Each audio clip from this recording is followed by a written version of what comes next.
has had a year of loss and victory, tragedy and struggle. Perhaps no other country embodied the transformation the region went through in 2016 better than Cuba. In November, the island nation suffered a seismic loss that shook people's convictions of where the country stood and where it was heading.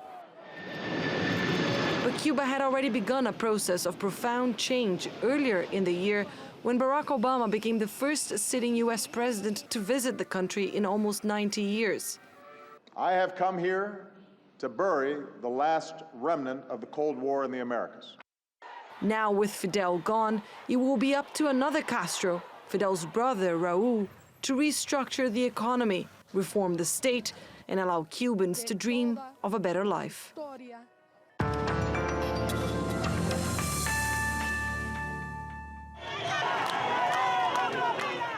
For Venezuela, 2016 was the year when people run out of just about everything, from toilet paper and medicine to milk and rice, and in some cases, even hope.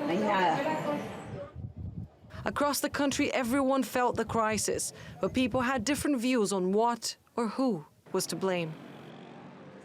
While many accused President Nicolás Maduro of turning the country into an economic basket case, others, including Maduro, accused external forces of sabotaging the economy.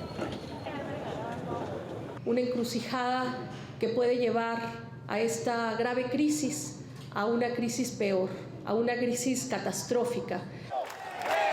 With the world's fastest contracting economy, inflation heading towards 1,000%, and the second highest murder rate in the world, most Venezuelans will tell you the catastrophic crisis isn't looming.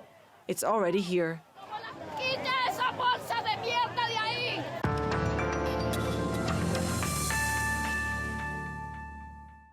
Unlike Venezuela, Brazil was off to a good start in 2016, when it successfully delivered South America's first Olympic Games.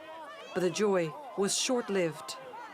Brazil is facing the most widespread corruption scandal in its history, an unprecedented economic crisis and political chaos.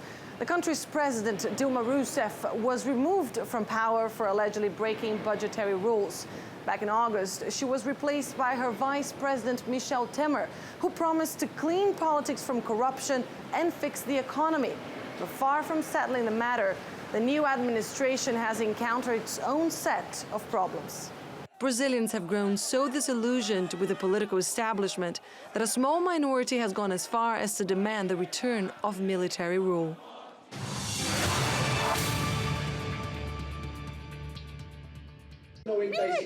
Meanwhile, Colombia offered another example of just how unpredictable Latin American politics were in 2016.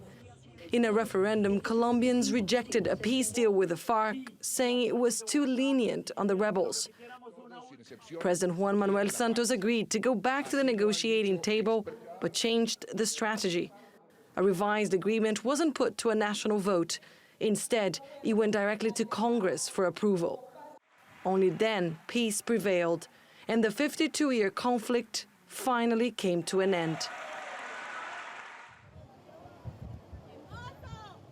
It will take time to fully understand where the transformations of 2016 will lead Latin America. But one thing is already clear. This year's events are unlikely to be matched in the months ahead. Anelise, Borges, TRT World.